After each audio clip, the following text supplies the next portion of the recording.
Hei, kau, berani sekali. Ruangan ini bukan untuk orang sepertimu. Assalamualaikum sahabat 1000 kisah nyata. Bayangkan, di malam gelap di sebuah rumah sakit besar, seorang perawat miskin difitnah dan hampir dipecat. Hanya karena menyentuh pasien kaya yang sedang sekarat. Tanpa dokter, tanpa keluarga, hanya ia dan detik-detik genting yang menentukan hidup dan mati. Tak ada yang tahu. Kebaikan kecil yang ia lakukan malam itu justru membuka rahasia besar. Karena ketika pasien kaya itu sadar, satu kalimatnya menghentikan seluruh rumah sakit. Dan dari situlah, terungkap kebenaran yang selama ini disembunyikan keluarga kaya tersebut. Kebenaran yang mengubah hidup semua orang, terutama perawat miskin itu sendiri.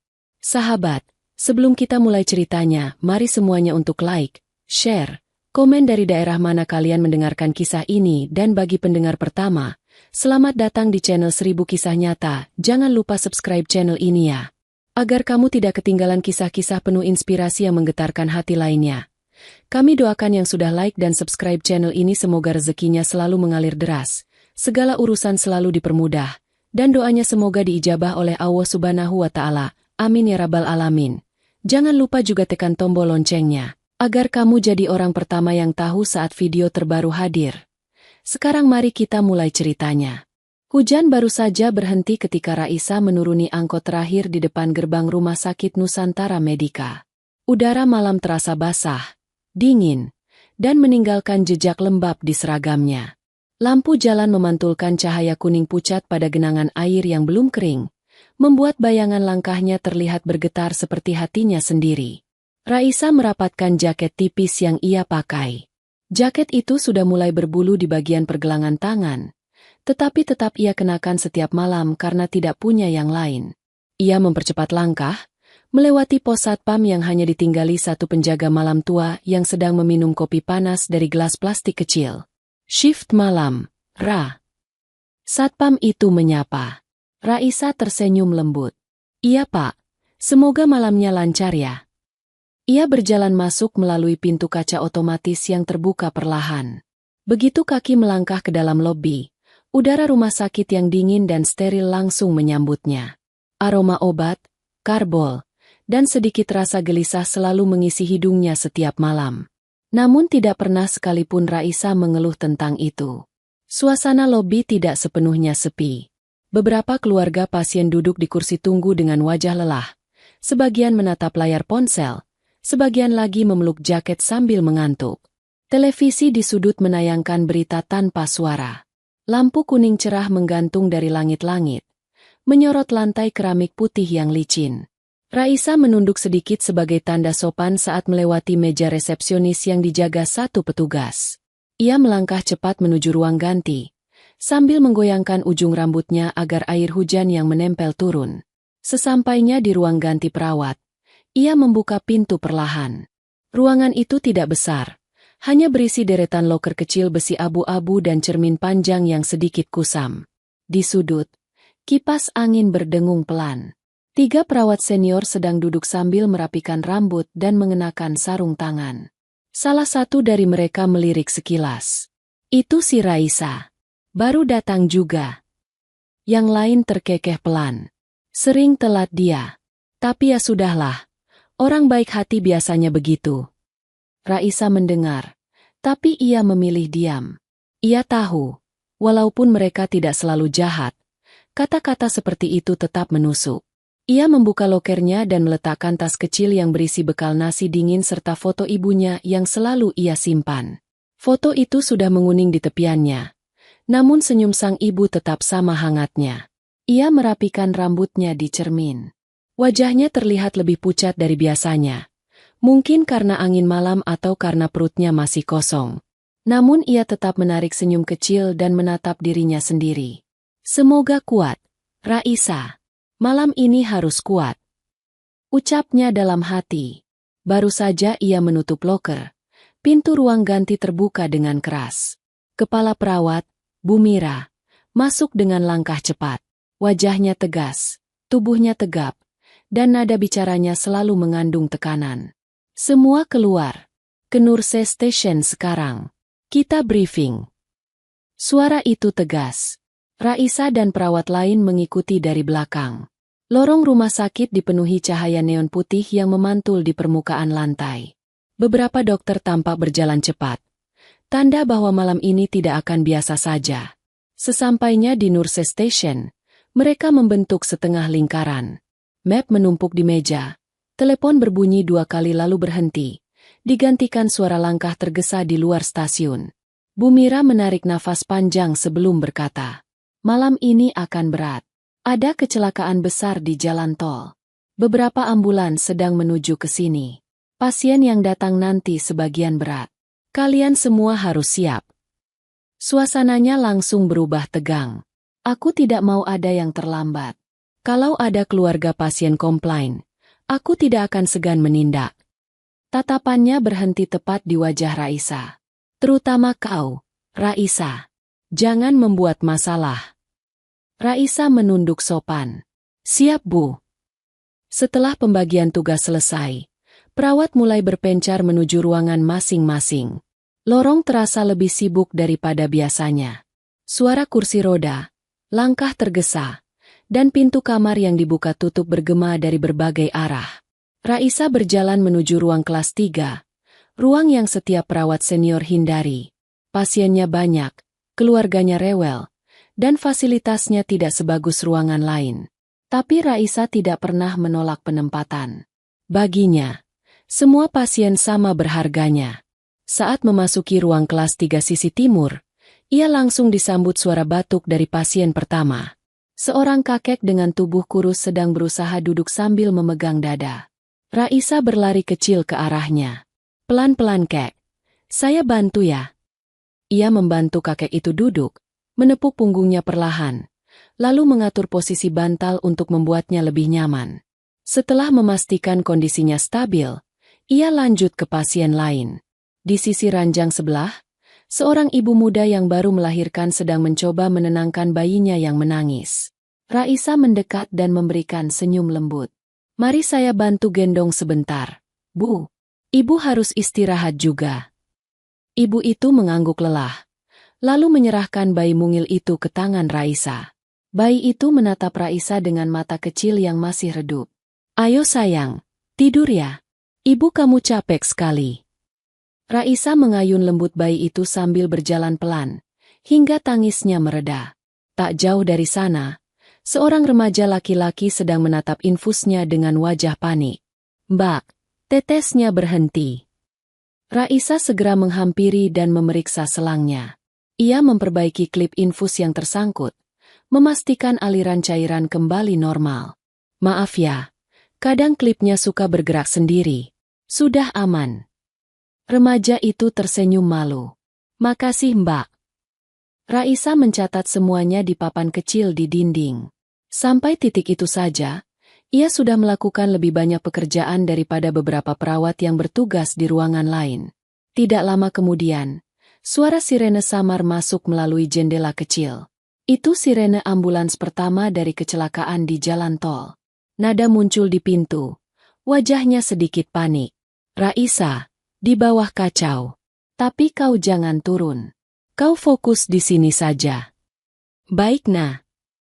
Nada menatapnya seolah ingin mengatakan sesuatu, namun menahan diri. "Kalau butuh bantuan panggil aku." "Ya." Setelah itu nada menghilang lagi di balik lorong yang penuh cahaya. Raisa melanjutkan pemeriksaan. Ia berjalan ke setiap sisi ranjang, memastikan semua pasiennya aman. Malam semakin larut, namun pekerjaan belum selesai. Ketika ia sedang mencatat suhu pasien ketiga, tiba-tiba suara alarm mesin monitor berbunyi keras. Raisa refleks menoleh. Tapi bukan alarm yang biasa. Suaranya pendek, cepat, dan berbeda. Bukan dari ruang kelas 3. Sumbernya dari lantai atas. Dari arah ruang VIP. Raisa mematung sejenak. Alarm itu bukan alarm infus atau alarm tekanan darah biasa. Itu alarm oksigen kritis. Raisa menelan ludah. Di benaknya muncul satu pikiran. Pasien VIP itu, yang semua orang bicarakan, sedang dalam bahaya. Ia berdiri terpaku di lorong sesaat, mencoba mendengarkan dengan jelas. Detak jantungnya berdegup kencang. Langkah-langkah petugas di lantai atas terdengar kacau. Beberapa suara terburu-buru bergema melalui tangga darurat. Di lorong kelas 3, suasana terasa hening mendadak. Angin dari ventilasi menelusup dan menggoyangkan tirai hijau tipis di setiap sisi ranjang. Raisa memegang tepi nurse station kecil di dekatnya. Tangannya dingin. Ia tahu batasannya. Ia hanyalah perawat kontrak biasa. Ia tidak berwenang masuk ruang VIP tanpa dokter. Ia bahkan tidak punya akses penuh ke ruangan itu. Tetapi hati kecilnya bergetar keras, seolah ingin melangkah sendiri tanpa perintah. Kalau alarm itu berbunyi seperti itu, bisiknya pelan, berarti ada nyawa yang sedang menunggu seseorang, siapa saja, untuk menolongnya. Malam itu baru separuh berjalan. Tubuhnya lelah. Ruangan kelas 3 penuh. Dan ia hanyalah perawat kecil yang selalu dianggap tidak penting. Namun sesuatu di dalam dirinya berkata bahwa malam ini akan berbeda. Malam ini, sesuatu sedang bergerak menuju takdir yang jauh lebih besar dari dirinya. Sesuatu yang bahkan belum pernah ia bayangkan. Dan langkah pertama menuju badai besar itu baru saja terjadi. Langit di luar telah gelap sepenuhnya ketika suara alarm oksigen dari lantai atas kembali terdengar keras. Pertanda belum seseorang datang dan belum ada tindakan yang dilakukan. Meski jaraknya jauh dari ruang kelas 3, Raisa dapat merasakan getaran panik yang belum pernah ia rasakan sebelumnya. Seolah seluruh bangunan rumah sakit Nusantara Medika sedang menahan nafas bersamaan. Raisa berdiri di tengah lorong. Lampu neon putih memantulkan bayangan panjang tubuhnya di lantai. Tirai setiap ranjang bergetar perlahan akibat angin dari ventilasi, menciptakan suasana yang membuat dada Raisa semakin sesak. Ia melihat jam di pergelangan tangannya. Sudah hampir pukul 11 malam. Pasien-pasiennya sudah ia periksa dan kondisinya stabil. Tidak ada yang memerlukan tindakan mendesak. Namun alarm dari lantai VIP mengganggu pikirannya seperti panggilan yang tidak bisa ia abaikan. Ia memejamkan mata sebentar. Menarik nafas panjang. Kalau itu alarm oksigen kritis, artinya pasien sedang berjuang untuk napas terakhirnya. Gumamnya pelan. Dalam dunia keperawatan, detik-detik seperti itu sering menjadi garis hidup yang sangat tipis. Jika tidak ada yang menolong, semuanya bisa terlambat. Dan Raisa tahu, kadang hanya hitungan detik yang membuat perbedaan. Matanya terbuka. Dan tanpa ragu ia melangkah keluar dari ruangan.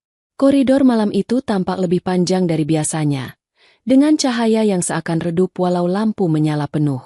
Suara langkah Raisa terdengar jelas, memecah keheningan di lantai tersebut. Begitu sampai di dekat nurse station utama, ia melihat dua perawat senior duduk sambil menatap berkas laporan. Raisa menelan ludah. "Suster, alarm dari ruang VIP nomor 3 berbunyi. Tidak ada yang naik." Perawat senior itu menoleh sekilas lalu mengibaskan tangan. "Ah, biar saja. Pasti sudah ditangani. Tapi saya tidak lihat ada dokter yang menuju lift tadi." "Kau saja yang tidak lihat. Jangan ikut campur." Lalu dua perawat itu pergi. Raisa mendesah pelan.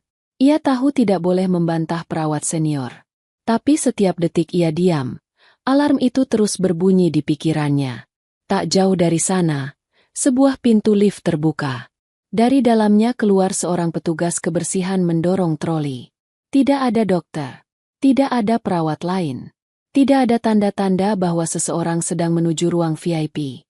Dan alarm itu terdengar lagi. Kali ini lebih jelas. Raisa menahan nafas. Ia melangkah cepat menuju lift lain di ujung koridor.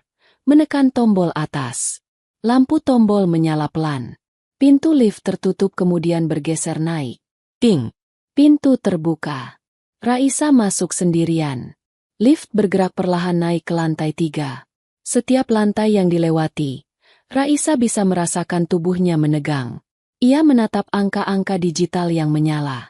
Lantai 2. Lantai 2,5. Lantai 3. Pintu terbuka. Lorong VIP terasa seperti dunia berbeda. Lantai dilapisi karpet tebal berwarna biru tua. Lampu-lampu dinding menyala lebih hangat. Tidak seterang ruang kelas 3. Bau bunga segar dari vas besar di atas meja kecil menyebar. seolah berusaha menenangkan suasana.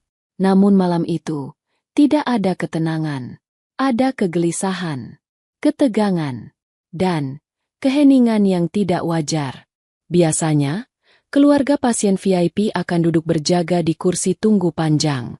Akan ada suara langkah para asisten rumah sakit, suara konsultasi dokter yang sopan, atau sekadar bisik-bisik keluarga kaya yang saling berdebat. Tapi malam ini, hanya lampu yang menyala sendirian, dan alarm nyaris tak terdengar dari ujung koridor. Raisa menelan ludah. Ia melangkah perlahan, setiap langkah seperti menggema di karpet lembut itu. Jantungnya berdetak begitu keras hingga terdengar di telinganya sendiri. Sampai akhirnya, ia melihatnya. Pintu ruang VIP nomor 3. Sedikit terbuka. Cahaya tipis keluar dari celahnya. Dan mesin di dalam ruangan itu berbunyi tidak stabil. Raisa mendekat. Tangannya terangkat perlahan. Ia menyentuh gagang pintu yang terasa hangat. Lalu mendorong pelan. Begitu pintu terbuka lebih lebar, tubuhnya langsung menegang.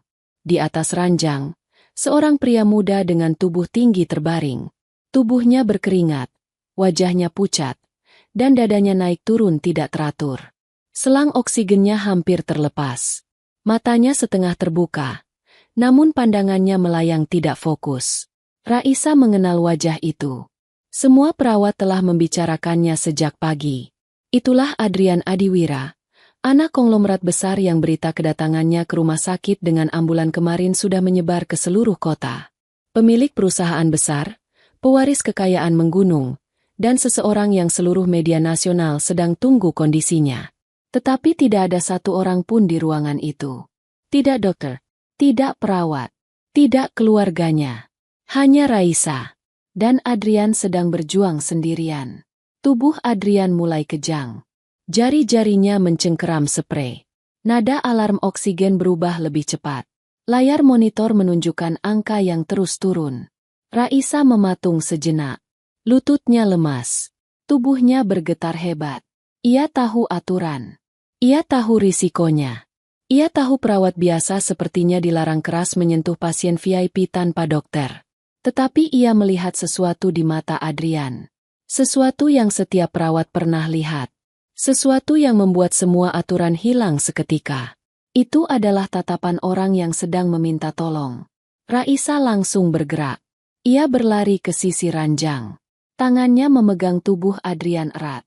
Ia menstabilkan posisi kepala pasien agar jalur napas terbuka. Ia memasang kembali selang oksigen yang hampir terlepas.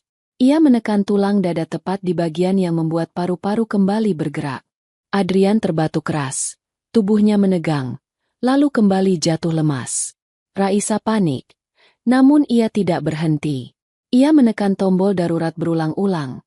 Tetapi tombol itu hanya berbunyi pelan dan tidak ada yang datang. Tolong bangun. Jangan pergi. Tolong. Bisiknya lirih sambil menopang tubuh Adrian agar tidak terjatuh dari ranjang. Keringat dingin mulai mengalir di punggung Raisa. Tubuhnya gemetar antara takut dan tekad. Ia mencoba mengingat pelatihan darurat yang pernah ia pelajari. Kepalanya terasa penuh. Ia merasa seperti kembali ke masa 5 tahun lalu. Masa ketika ia memegang tubuh seseorang yang juga berlumuran darah. Masa ketika ia tidak tahu apakah tindakannya akan menyelamatkan atau membunuh seseorang. Allah, tolong kuatkan aku. Bisiknya gemetar. Adrian kembali kejang. Raisa menggigit bibir, lalu memeluk tubuh itu erat, menahan agar kejangnya tidak melukai dirinya sendiri. Ia mengatur letak bantal, membersihkan lendir dari sisi bibir, dan memeriksa denyut nadi dengan tangan yang sedikit basah oleh keringat pasien. Ia tidak tahu sudah berapa menit berlalu. Waktu terasa panjang. Jantungnya hampir meledak. Hingga tiba-tiba, bruk. Pintu ruang VIP langsung terbuka keras. Dan masuklah 3 orang. Seorang wanita cantik bergaun mahal dengan riasan sempurna.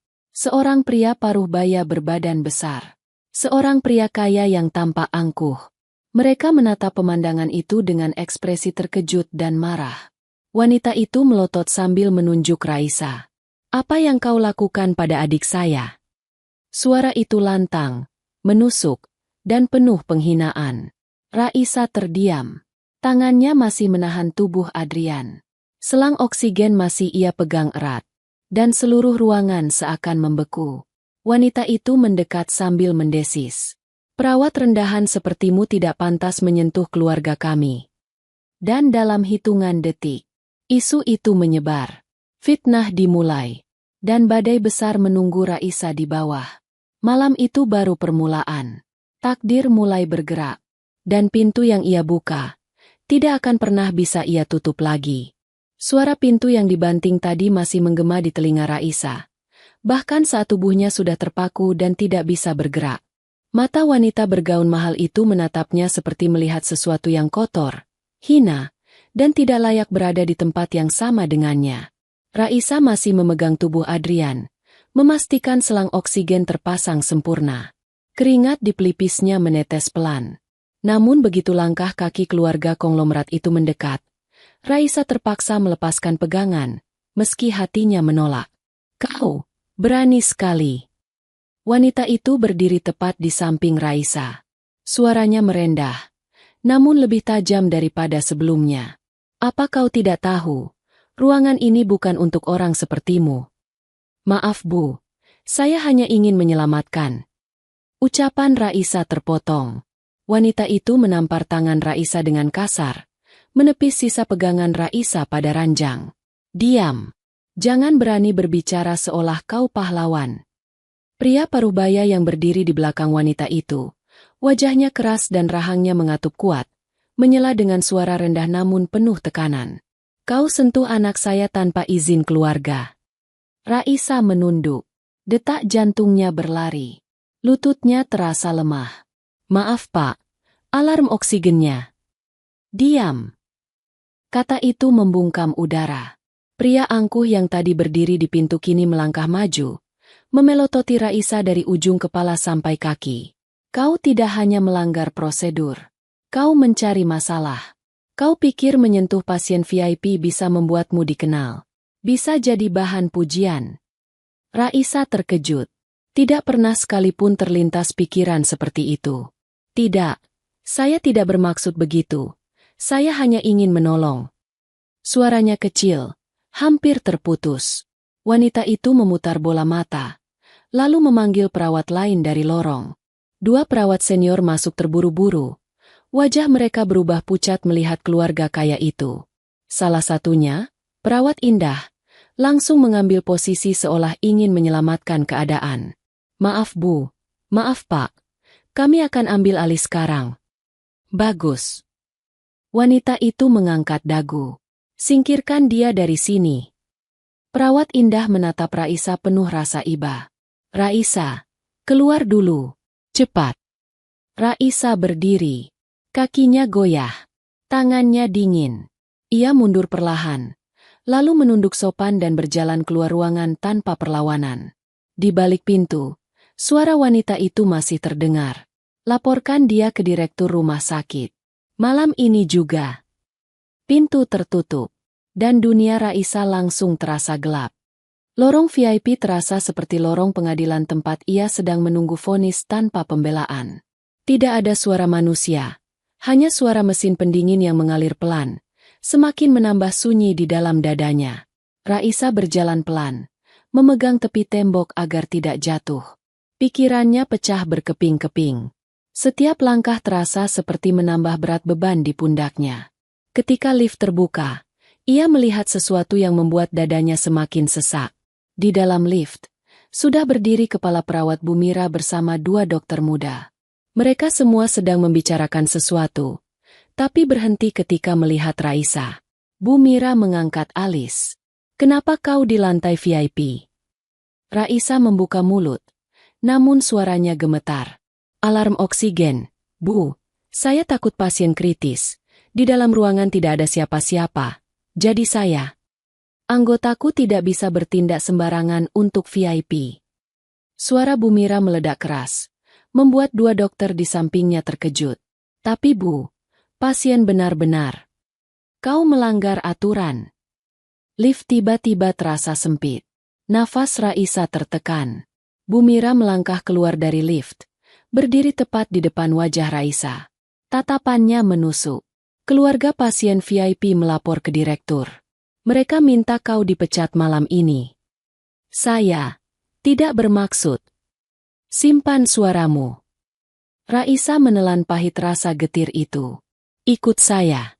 Sekarang. Mereka berjalan menuju lantai 1. Langkah Bumira cepat dan dingin. Sementara Raisa berusaha menjaga jarak agar air matanya tidak terlihat. Di depan ruangan direktur, sudah berdiri 2 pengacara keluarga pasien. Seorang pria berkacamata tebal dengan setelan mahal, serta wanita tadi yang masih tampak kesal. Begitu Raisa datang, wanita itu menyilangkan tangan sambil melempar tatapan merendahkan. Itu dia, perawat yang menyentuh adik saya. Raisa menunduk.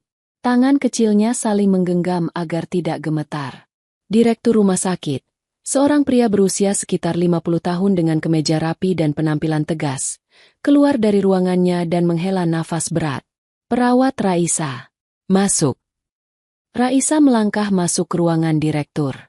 Lampu ruangan terang sekali, menyorot meja besar penuh berkas. Di dinding, sertifikat penghargaan rumah sakit tampak berjajar. Di tengah meja, ada selembar kertas putih yang membuat lutut Raisa hampir runtuh. Surat pemecatan. Sudah ditandatangani sebelahnya. Direktur mengusap kepalanya. Raisa, apa yang sudah kau lakukan? Pak, saya hanya ingin menolong pasien. Alarm. Kau melanggar prosedur. Pasien VIP bukan pasien kelas 3. Tapi kalau saya tidak menolong. Wanita itu memotong keras. Dia melakukan tindakan sembarangan agar terlihat baik. Mau cari perhatian? Tidak, saya tidak. Dia memegang badan adik saya. Tanpa izin siapapun. Mengapa tidak tunggu dokter? Mengapa berani masuk ruang VIP tanpa perintah? Setiap tuduhan seperti batu besar yang jatuh menimpa dada Raisa. Direktur menutup mata sejenak. Keluarga mengancam menuntut rumah sakit jika kita tidak bertindak tegas. Ia menunjuk surat pemecatan di meja. Jadi, mau tidak mau. Raisa menatap kertas itu dengan mata membesar. Dunianya serasa runtuh. Bayangan cicilan kos, obat ibunya, biaya sekolah adiknya. Semua terlintas sekaligus. Air matanya menetes perlahan. Ia mencoba bicara. Namun suaranya gemetar sangat pelan. Pak, saya tidak punya maksud buruk. Saya hanya...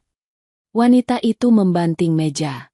Lihat, bahkan perawat ini menangis untuk menyelamatkan dirinya sendiri.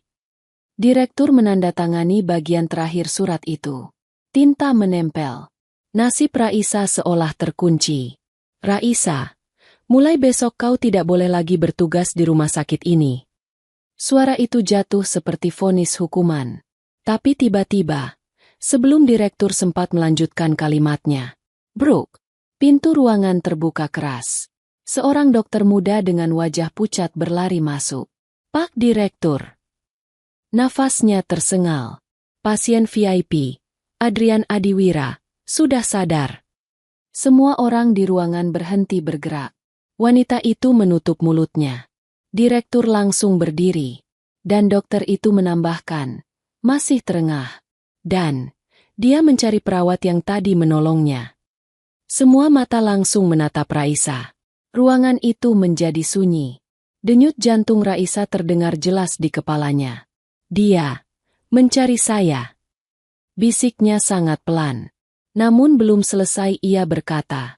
Kakak perempuan Adrian itu langsung melangkah cepat melewatinya.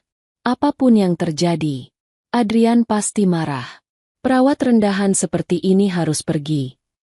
Ia keluar ruangan dengan langkah cepat. Direktur menyusul.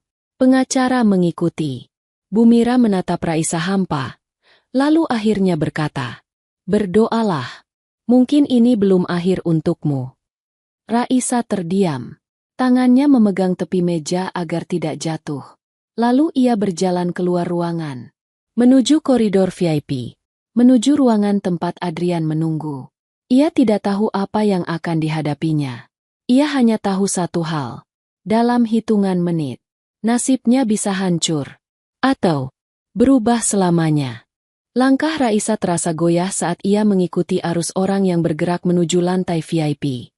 Lorong rumah sakit yang biasanya penuh suara kini terasa seperti dunia asing. Setiap lampu tampak terlalu terang, setiap bayangan di lantai terlalu panjang, dan setiap detik terasa lambat seperti waktu sengaja ditunda oleh sesuatu yang tak terlihat. Suara langkah sepatu para petinggi rumah sakit bergema di depannya. Wanita bergaun mahal berjalan cepat dengan tumit tinggi menggedor lantai, sementara dua pengacara keluarga Adrian mengikuti di belakang dengan wajah siap menuntut siapa saja yang dianggap bersalah. Direktur berada di depan, tubuhnya menegang, jelas takut akan reaksi pasien VIP yang baru sadar. Raisa berjalan paling belakang. Kakinya gemetar. Namun ia tetap melangkah. Pintu lift terbuka. Semua masuk. Raisa terpaksa berdiri di sudut sempit, meremas ujung seragamnya agar tidak terlihat semakin gugup. Lift naik perlahan, seolah tahu bahwa di lantai berikutnya ada sesuatu yang menunggu, sesuatu yang bisa mengubah hidup siapapun yang hadir di momen itu. Ting! Pintu terbuka. Lantai VIP kembali menyambut mereka. Tapi kali ini suasananya berbeda dari sebelumnya. Lorong yang tadi sunyi kini dipenuhi penjaga keamanan keluarga Adiwira. Padahal tadi saat pasien kritis, tak ada seorang pun di sana. Mereka menatap setiap orang yang melintas dengan kewaspadaan tinggi. Saat rombongan mendekati ruang VIP nomor 3, Raisa melihat beberapa dokter sedang berdiri di depan pintu. Wajah mereka tegang dan bingung. Raisa menelan ludah. Direktur mendekat. Bagaimana kondisinya? Dokter muda yang tadi berlari memberi kabar menjawab cepat. Dia sadar, Pak. Namun, ada yang berbeda. Berbeda bagaimana? Wanita bergaun mahal bertanya dengan nada tinggi. Dokter menatap Raisa sekilas, lalu kembali menatap direktur. Dia mencari perawat yang tadi menolongnya. Dia mengulang-ulang hal itu sejak membuka mata. Wanita itu memutar bola mata, tampak tidak percaya. Itu tidak mungkin. Adrian tidak akan peduli pada perawat rendahan seperti dia. Direktur menghela nafas. Baik, mari kita masuk. Ia mendorong pintu ruang VIP. Ruangannya luas, penuh cahaya putih lembut yang berasal dari lampu LED di langit-langit. Ada aroma bunga segar yang bercampur dengan bau obat. Di tengah ruangan, Adrian terbaring lemah di ranjang dengan selimut putih. Matanya terbuka setengah, namun sudah fokus pada pintu. Ketika melihat sekumpulan orang masuk, matanya bergerak seolah mencari seseorang. Bukan direktur, bukan keluarganya, bukan dokter, tapi Raisa. Begitu pandangannya menemukan sosok gadis itu berdiri di belakang kerumunan, mata Adrian langsung membesar sedikit, meski tubuhnya masih lemah.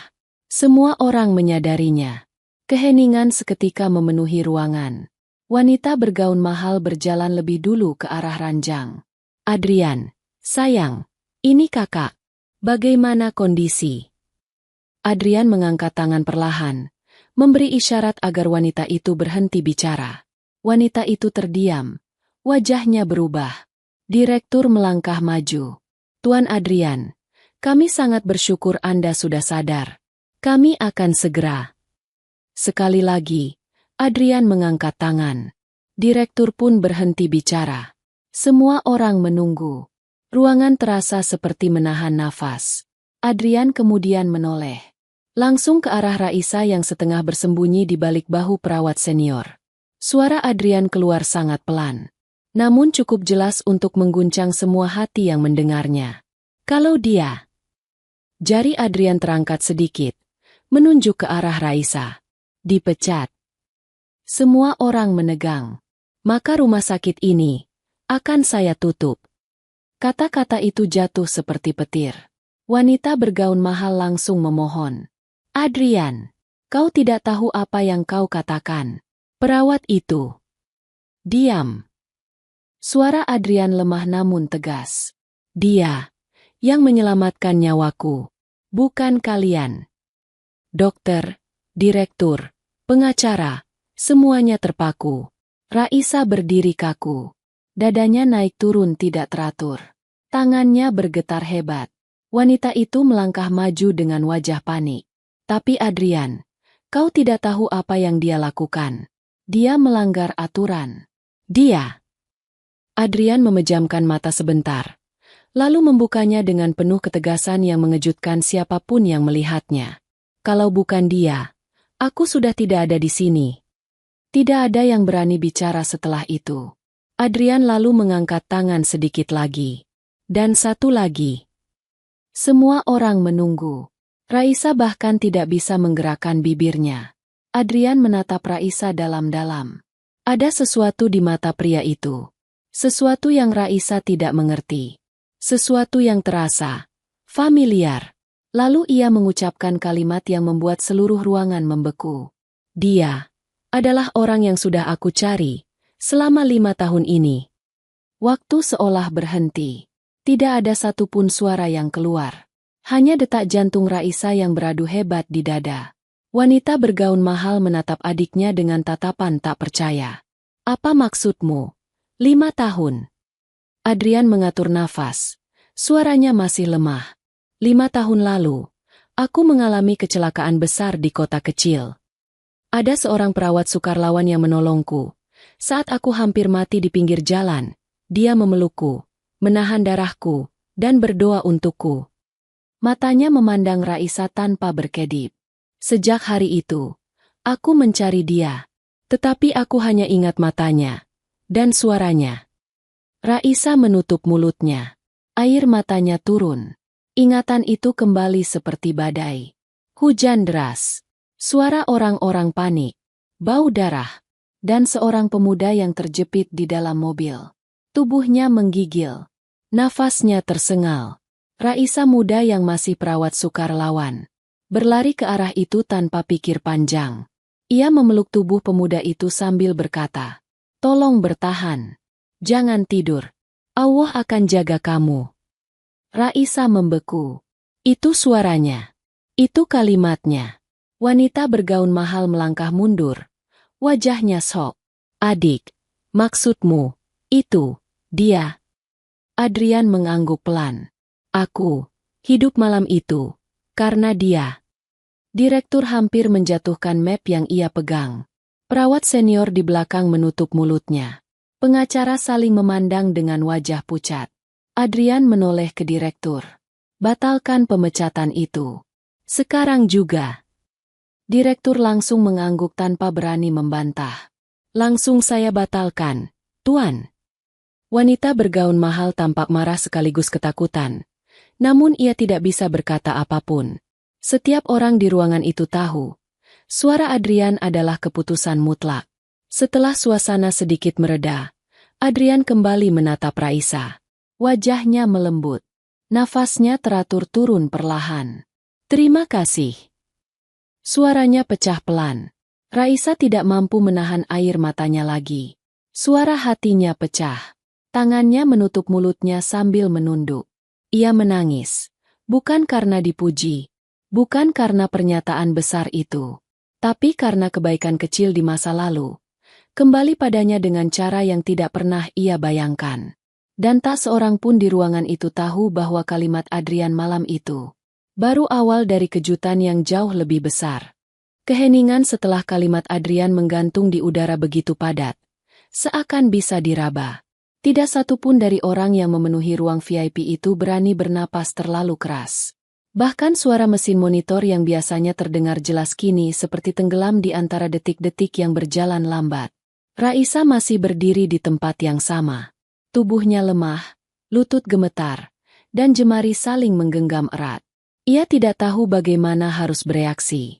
Di dalam dirinya, berbagai perasaan bertabrakan seperti gelombang besar yang datang bertubi-tubi. Syok, tidak percaya, dan rasa haru yang menekan dadanya begitu kuat. Matanya berkaca-kaca, namun ia menunduk untuk menahan air mata agar tidak tumpah lagi. Ia tidak ingin terlihat lemah. Tidak di depan begitu banyak orang. Tidak setelah dirinya dihina, dituduh, dan hampir kehilangan pekerjaannya. Namun suara pelan dari ranjang membuatnya mengangkat wajah. "Raisa, kan?" Suara Adrian lemah, namun penuh ketegasan yang tidak bisa diabaikan. Raisa mengusap matanya, lalu melangkah mendekat. Wanita bergaun mahal, kakak Adrian, hendak menahan langkah Raisa. Namun Adrian sedikit menggerakkan jari sambil menatap tajam. "Kak, jangan halangi dia." Wanita itu langsung berhenti bergerak. Tak berdaya. Ia menelan ludah. Wajahnya pucat, dan bibirnya gemetar. Raisa berhenti tepat di samping ranjang. Ia tidak tahu harus bicara apa. Namun Adrian tersenyum tipis. "Sudah lama aku ingin menemukanmu." Raisa terkejut. 5 tahun. Adrian menatap langit-langit sejenak, seolah mengumpulkan tenaga untuk berbicara. "Malam itu, saat aku hampir mati di pinggir jalan, kau ada di sana. Kau menahan darahku dengan tanganmu. Kau menepuk pipiku agar aku tidak pingsan. Dan kau bilang Allah akan menjagaku. Itu suara yang paling kuingat dalam hidupku." Raisa menggigit bibir. Air matanya kembali mengalir. "Saya hanya melakukan apa yang harus saya lakukan. Kau menyelamatkan hidupku." Adrian menoleh ke direktur rumah sakit yang berdiri kaku seperti patung. "Dia perawat yang menolongku tanpa melihat siapa aku. Tanpa takut pada hujan, atau darah, atau mati." Direktur menunduk dalam-dalam. "Tuan, saya mohon maaf yang sebesar-besarnya. Kami hampir membuat keputusan salah." Adrian mengabaikannya dan kembali menatap Raisa. "Karena itu, aku tidak akan diam kalau mereka menyakitimu." Wanita bergaun mahal langsung bicara, mencoba membela diri. "Adik, kau tidak tahu apa yang terjadi. Perawat itu menyentuhmu tanpa izin. Dia..." Adrian membuka mata sepenuhnya. Tatapannya tajam. "Kau seharusnya berterima kasih kepadanya, bukan mempermalukannya." Wanita itu terdiam. Ayah Adrian juga diam. Pengacara menunduk. Para perawat senior di pintu bergeser gelisah. Adrian menatap seluruh ruangan. Suaranya lebih kuat daripada sebelumnya. "Mulai detik ini, aku minta seluruh keluarga dan pihak rumah sakit menghormati dia." Direktur buru-buru mengangguk. "Iya tuan. Tentu tuan. Kami akan membuat pernyataan resmi." "Bagus." Adrian menarik nafas dalam. "Dan satu lagi." Semua orang kembali diam, menunggu. Terima kasih saja tidak cukup. Adrian menatap Raisa lagi.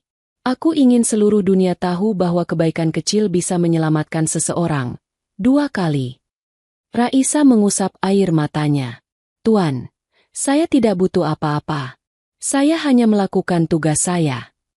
"Justru karena itu." Adrian tersenyum lemah. "Kau layak mendapat lebih dari sekadar tugas." Ia menoleh pada direktur. "Mulai malam ini, saya menanggung biaya kuliah spesialisnya. Semua. Sampai selesai." Suara para perawat yang mengintip langsung berbisik lirih terkejut.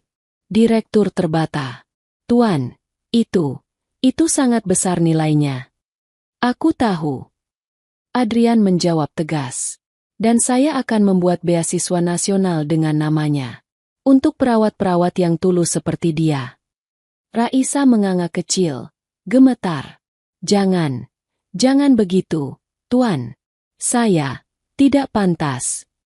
Adrian memotong lembut. "Kau pantas. Sangat pantas." Ia memejamkan mata sebentar, lalu berkata dengan suara yang paling lembut sejak ia sadar. "Dan aku ingin mengatakan satu hal terakhir untukmu." Raisa menelan ludah. Ruangan menjadi sunyi. Semua orang menahan nafas. Adrian membuka mata perlahan, menatap Raisa seolah hanya mereka berdua yang ada di dunia ini. "Terima kasih, karena menyelamatkan hidupku 2 kali." Kata-kata itu menggema di dalam hati Raisa. Ia merasa seperti waktu berhenti. Tangannya menutup mulutnya. Air matanya jatuh satu persatu. Ia tidak sanggup menahan lagi. Semua orang yang ada di ruang VIP itu menunduk pelan. Sebagian meneteskan air mata. Sebagian merasa malu karena sebelumnya meremehkan Raisa. Sebagian lagi terpaku dengan haru yang tidak bisa dijelaskan. Keluarga Adrian memilih diam mendengar keputusan tegas dari Adrian. Pengacara juga ikut bicara. "Maafkan kami, suster. Kami bertindak tergesa-gesa. Kami tidak tahu apa yang sebenarnya terjadi. Perawat senior yang tadinya jauh-jauh dari konflik sekarang mendekat, menepuk bahu Raisa dengan wajah bersalah. Raisa, kami minta maaf. Kami seharusnya membantumu, bukan menjauh. Raisa menggeleng, berusaha tersenyum walau wajahnya masih basah air mata. Semua sudah berlalu. Yang penting pasien selamat. Barulah ia menyadari. Biaya kuliah spesialis, beasiswa nasional, penghormatan yang tiba-tiba. Semuanya bukan yang benar-benar membuat dadanya penuh. Yang membuat dadanya sesak adalah kalimat Adrian yang keluar dengan tulus. Tanpa pamrih, tanpa dramatisasi, tanpa syarat. Dan malam itu, ketika Raisa keluar dari ruang VIP dengan langkah pelan, ia melihat banyak perawat dan petugas lain menatapnya dengan kagum, hormat, dan terharu. Bukan karena Adrian seorang pewaris kaya. Bukan karena ruang VIP. Bukan karena hadiah atau beasiswa. Tapi karena seorang perempuan sederhana.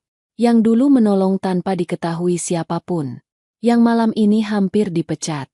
Telah membuktikan bahwa kebaikan yang tulus selalu kembali kepada pemiliknya. Dalam bentuk yang paling tak terduga. Hujan turun pelan malam itu. Malam yang gelap, dingin, dan penuh tekanan. Malam ketika seluruh rumah sakit sedang dibanjiri pasien kecelakaan beruntun, dan Raisa baru saja keluar dari ruang VIP setelah dihina, dituduh, dan diseret keluar oleh keluarga besar Adiwira. Tubuhnya masih gemetar ketika ia memasuki kembali ruang jaga lantai 3. Namun dia merasa sedikit senang dia tak akan dipecat. Tirai-tirai hijau di ruang kelas 3 bergoyang pelan, seolah ikut merasakan badai emosinya. Di Nurse Station, beberapa perawat senior membicarakan hal lain, pura-pura tidak melihat Raisa yang wajahnya masih memerah dan matanya sembab. Raisa duduk pelan di kursinya. Tangan kirinya memegang tepi meja, sementara tangan kanan mengusap pipi yang basah oleh air mata yang sudah ia tahan sejak tadi. Suara Ayu, teman kerjanya, terdengar dari meja seberang. "Rai, kamu kenapa? Wajahmu tegang sekali. Bukankah sudah selesai? Kamu tak akan dipecat, cerialah." Raisa menggeleng. Ia ingin menjawab, ingin menceritakan semua. Tapi kata-kata itu tertahan di tenggorokan, seperti suara yang dipaksa untuk diam. Ia hanya menjawab pelan, "Aku tidak apa-apa." Ayu memandangnya lama, lalu menghela napas. "Kau selalu bilang begitu." "Ya sudah, kalau butuh bantuan bilang ya." Setelah Ayu pergi, Raisa kembali menunduk. Tangannya saling meremas di pangkuannya. Ia berusaha bernapas pelan, namun napasnya justru terasa menyakitkan. Matanya menatap meja Nurse Station yang penuh kertas dan pulpen, tapi pikirannya tidak berada di sana. Ia teringat sesuatu. Sesuatu yang sejak beberapa jam lalu mengganggunya tanpa henti. Kejang Adrian. Pucat yang tidak wajar. Keringat dingin yang terlalu banyak. Detak jantung yang melemah lalu melonjak tiba-tiba. Raisa memejamkan mata. Sekilas, bayangan wajah Adrian saat itu muncul lagi. Mata laki-laki itu setengah terbuka, kehilangan fokus, seolah tubuhnya sedang berhenti di antara batas hidup dan mati. Raisa menutupi wajahnya dengan kedua tangan. Tubuhnya mulai bergetar lagi. "Ada yang salah," bisiknya lirih. Ia tidak tahu apa. Tidak tahu bagaimana menjelaskan. Tidak ada bukti.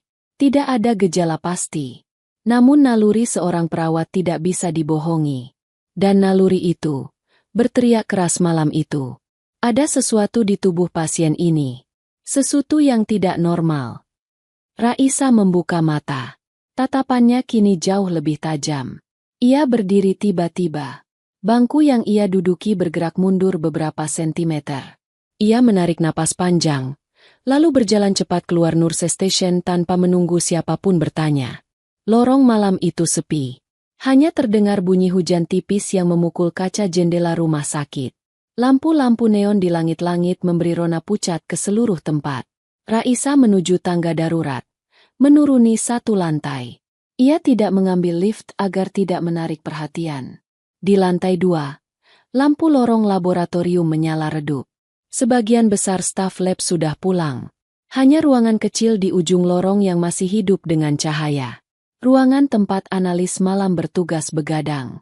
Raisa melangkah ke arah pintu kecil bertuliskan, "Ruang formulir lab." Tangannya gemetar saat ia membuka pintu.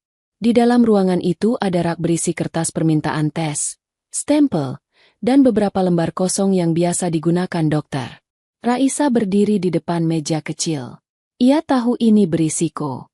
Ia tahu ini bisa berakibat fatal untuk karirnya.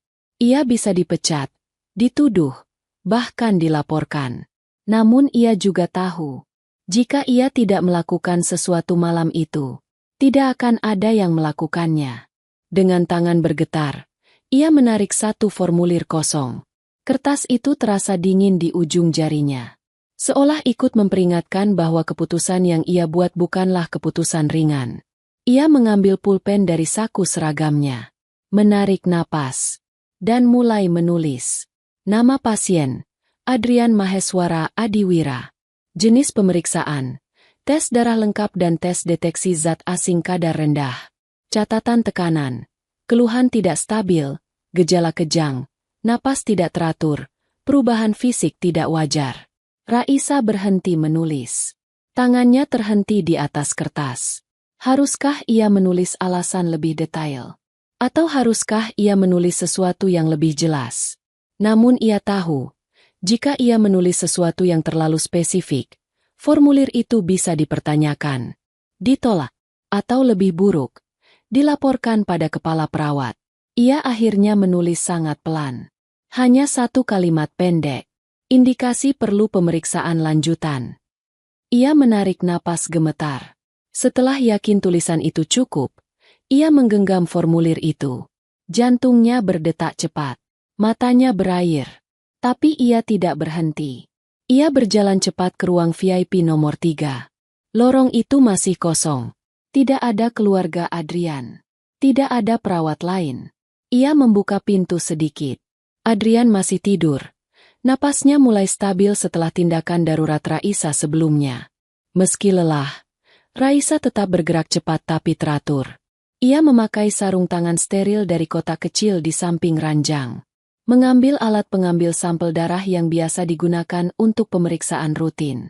Dengan teknik tangan yang sangat terlatih, ia mengecek jalur infus Adrian, lalu mengambil sedikit sampel darah dari selang menggunakan adaptor steril, bukan dari pembuluh langsung agar tidak membangunkannya. Gerakannya cepat, hening, tidak meninggalkan jejak. Setelah selesai, ia menutup alat itu dan memasukkannya ke wadah khusus. Raisa menatap wajah Adrian sebentar. "Maaf ya, aku harus lakukan ini." Ia menutup pintu perlahan, lalu berjalan kembali ke laboratorium. Di sana, seperti sudah ditebaknya, Mas Bimo masih berada di meja komputer dengan mata mengantuk, ditemani secangkir kopi panas yang sudah separuh dingin. "Mas." Suara Raisa hampir tidak keluar. "Bisa tolong proses tes ini?" Mas Bimo mengangkat wajah. Ia membaca formulir itu, lalu menatap Raisa heran. "Ini seharusnya permintaan dokter, Sa, bukan perawat." "Aku tahu." Raisa menunduk. "Tapi, ini penting. Sangat penting. Tolong ya." Suara Raisa pecah sedikit. Ketegangan, rasa takut, rasa bersalah, semuanya bercampur. Mas Bimo memandangnya lama. Lalu menghela napas pelan. "Aku percaya sama kamu. Sini, biar kurus." Raisa menunduk dalam-dalam. "Terima kasih, Mas." Ia tidak tahu apa yang akan terjadi seminggu kemudian. Ia tidak tahu bahwa tindakan nekatnya malam itu akan membawa kebenaran yang jauh lebih besar dari yang ia bayangkan. Dan ia juga tidak tahu bahwa malam itu adalah malam ketika takdir mulai bergerak dalam senyap. Pagi itu, ketika hasil tes akhirnya keluar, Raisa menggenggam map itu dengan hati bergetar. Ia tidak menyesal mengambil sampel darah Adrian. Ia hanya berharap Adrian cukup kuat untuk menerima kebenaran itu. Karena kertas tipis di dalam map itu bukan hanya bukti bahaya, tapi juga kunci untuk membuka pintu gelap yang bersembunyi di dalam keluarga besar itu. Pintu yang hanya bisa dibuka oleh orang yang tidak menyerah pada kebaikan kecil. Raisa. Pagi itu Rumah Sakit Nusantara Medika terasa berbeda dari hari-hari biasanya. Udara pagi yang biasanya lembut kini dipenuhi bisikan, langkah cepat, dan suara pintu yang dibuka dan ditutup dengan tergesa. Bahkan dinding kaca di lobi bawah memantulkan cahaya matahari yang lebih terang dari biasanya, seolah ikut mempersiapkan perpisahan yang tidak biasa. Karangan bunga ucapan syukur berjejer di sepanjang dinding ruang VIP lantai 3. Beberapa petugas kebersihan sibuk merapikan vas-vas bunga mahal yang baru saja tiba. Di ujung lorong, seorang perawat senior sedang menata tumpukan dokumen pelepasan pasien. Namun di tengah semua hiruk-pikuk itu, Raisa berdiri sendirian di dekat jendela panjang lantai 3. Ia menggenggam sebuah map krem dengan kedua tangan seolah itu benda paling rapuh di dunia. Padahal isinya justru bisa meruntuhkan semua ketenangan yang terlihat pagi itu. Map itu berisi hasil tes tambahan yang ia minta diam-diam seminggu lalu. Tes yang seharusnya hanya boleh dilakukan dokter. Tes yang hanya dilakukan jika ada kecurigaan besar. Dan sekarang, hasilnya sudah keluar. Itu sebabnya jantung Raisa berdebar lebih kencang daripada biasanya. Ia menghela nafas pelan. Allah, kuatkan aku. Deru lift terdengar dari ujung koridor. Beberapa perawat pendamping keluarga Adiwira keluar dengan langkah cepat. Mereka semua tersenyum dan mengucap selamat pada hari kepulangan Adrian.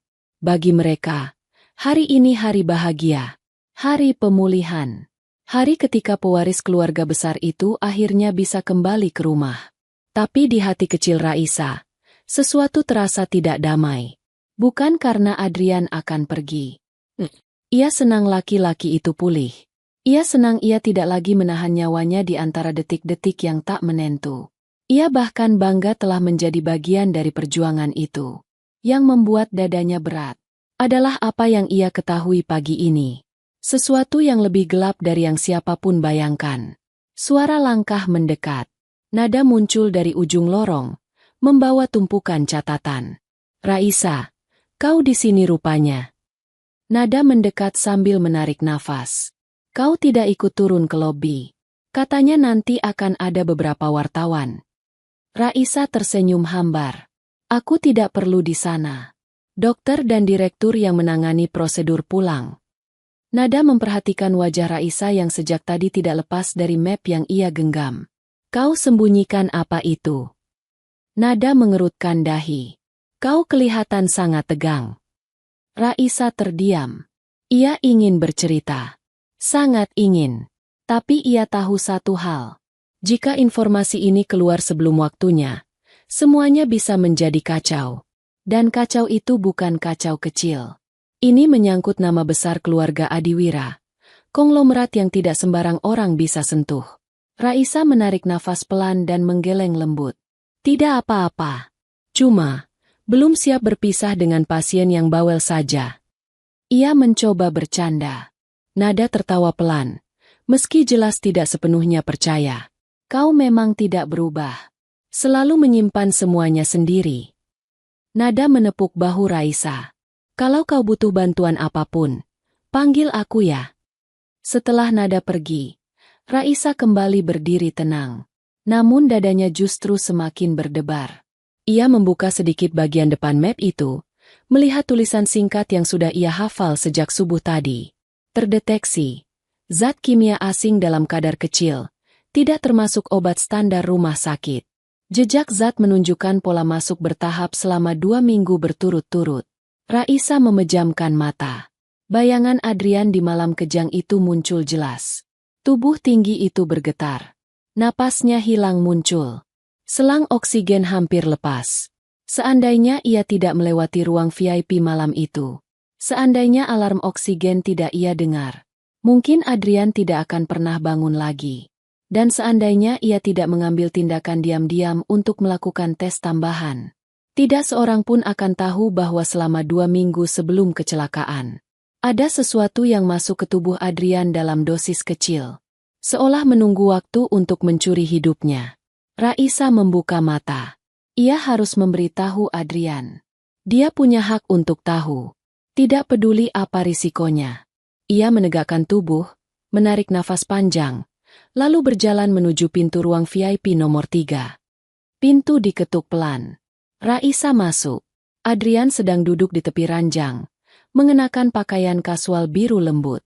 Meski tubuhnya belum sepenuhnya pulih, wajahnya jauh lebih segar dari seminggu lalu.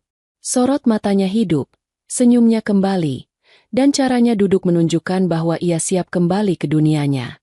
Seseorang berdiri di dekat meja, yang baru dia ketahui namanya Clarissa, kakak perempuan Adrian yang melaporkannya pada direktur seminggu lalu, sedang merapikan tas tangan mahal sambil sesekali menatap ke arah adiknya.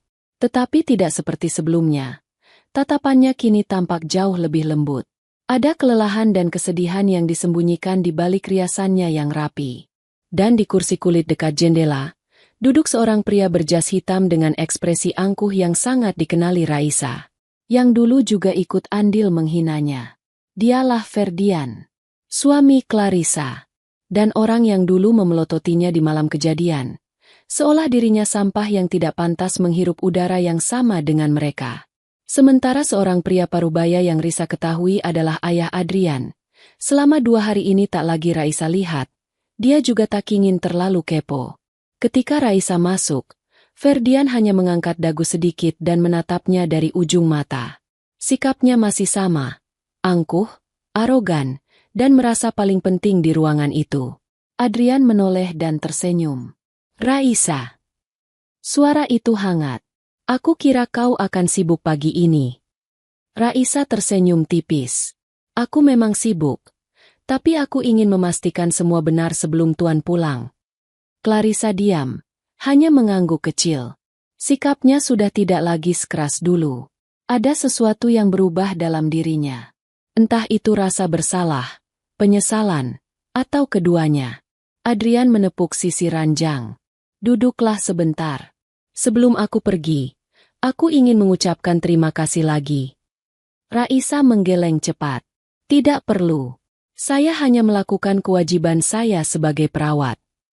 Bukan. Kamu melakukan lebih dari itu. Adrian menatapnya penuh terima kasih. Kau menyelamatkanku 2 kali, dan aku tidak akan pernah lupa. Raisa menunduk, menahan air mata yang hampir jatuh. Tapi ia tahu ia tidak boleh larut dalam perasaan itu. Ada sesuatu yang lebih penting. Ia mengangkat map itu dengan kedua tangan. Tuan, sebelum Anda pulang, ada sesuatu yang harus saya sampaikan. Perubahan suasana terjadi seketika. Adrian menegakkan tubuh. Clarissa mengangkat kepala cepat. Ferdian berhenti memainkan ponselnya. Raisa menarik nafas panjang, lalu menyerahkan map itu ke Adrian. Ini hasil tes tambahan yang saya minta seminggu lalu. Hasilnya baru keluar pagi ini. Tes tambahan. Adrian menatapnya bingung. Kenapa harus tes tambahan? Raisa menelan ludah. Malam itu, setelah saya dimarahi, setelah semua orang menuduh saya mencari perhatian, saya tidak bisa menghilangkan rasa aneh dari kondisi Anda. Suaranya pelan namun tegas. Ada sesuatu yang tidak wajar. Saya tidak tahu apa. Tapi sebagai perawat, saya tidak bisa menutup mata. Clarissa tampak syok. Ferdian mengangkat alis. Tampak tidak senang. Adrian membuka map itu. Detik pertama ia diam. Detik kedua, wajahnya berubah serius. Detik ketiga, rahangnya mengeras. Zat kimia asing. Gumamnya pelan. Dalam kadar kecil, bertahap, selama 2 minggu sebelum kecelakaan. Ferdian tertawa pendek. Ah, itu pasti kesalahan alat.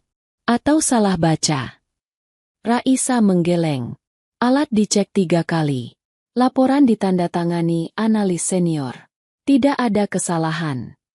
Adrian menurunkan kertas itu perlahan. Tatapannya berubah. Tidak lagi sekadar terkejut. Tidak lagi sekadar takut. Ada sesuatu yang jauh lebih gelap. Dia pikir dia jatuh sakit hanya karena terlalu lelah bekerja siang dan malam, sampai membuatnya shock berat. Namun ternyata masalah ini terlalu besar, dan sesuatu mulai tumbuh di hatinya. Kecurigaan, dan rasa ingin tahu yang tajam. Ia menatap Raisa dalam-dalam. Kalau bukan karena kamu, aku tidak akan pernah tahu. Raisa menunduk. Saya hanya memikirkan keselamatan pasien. Tidak. Adrian menggeleng pelan. Kamu menyelamatkan nyawaku. Untuk ketiga kalinya. Kata-kata itu membuat Clarissa menggigit bibir menahan sesuatu. Membuat Ferdian memalingkan wajah dengan kesal. Membuat Raisa menutup mulutnya dengan tangan, menahan air mata. Adrian berdiri perlahan. Dan sekarang, aku harus mencari tahu apa yang terjadi. Suaranya rendah. Berbahaya. Penuh tekad. Ia melirik ke arah keluarganya. Tanpa mereka sadari, tanpa suara. Ia sudah memutuskan. Ia akan menyelidiki semuanya. Tanpa sepengetahuan siapapun. Karena jawaban dari kertas tipis itu bisa menghancurkan seluruh rumah. Dan Raisa, tanpa pernah ia niatkan, telah membuka pintu besar menuju rahasia yang selama ini disembunyikan di balik keluarga kaya itu. Pintu yang setelah dibuka, tidak akan pernah bisa ditutup lagi. Sejak menerima map krem dari Raisa pagi itu, Adrian tidak bisa melepaskan pikirannya dari hasil tes tersebut. Zat asing dalam darahnya masuk pelan-pelan selama 2 minggu, ditambahkan sedikit demi sedikit, dan pada akhirnya membuat tubuhnya ambruk di jalan raya. Namun itu bukan bagian terburuknya. Bagian paling menyakitkan adalah orang yang memiliki akses paling dekat untuk memasukkan sesuatu ke makanan dan minumannya hanyalah satu lingkaran kecil. Keluarganya. Pembantu rumahnya. Orang yang ia percaya sepenuhnya. Dan ketika mobil mewah keluarga Adiwira melaju meninggalkan rumah sakit Nusantara Medika, Adrian hanya diam di kursi belakang. Clarissa duduk di sampingnya, mencoba bersikap biasa, meski ada kepanikan yang tidak bisa disembunyikan dari mata kakaknya itu. Ferdian, suami Clarissa, duduk di depan bersama sopir. Ia tidak banyak bicara. Hanya sesekali menatap Adrian lewat kaca kecil di bagian tengah mobil. Tatapannya datar, namun terasa mengawasi. Adrian menyandarkan kepala, memejamkan mata, mencoba menyusun semua potongan yang ia punya. 2 minggu sebelum kecelakaan, ia ingat rasa pahit di kopi pagi yang baru ia minum sekali lalu ia tinggalkan. Ia ingat pernah muntah tanpa sebab saat makan malam keluarga. Ia ingat pernah pingsan sebentar di toilet kantor namun menganggap itu hanya kelelahan.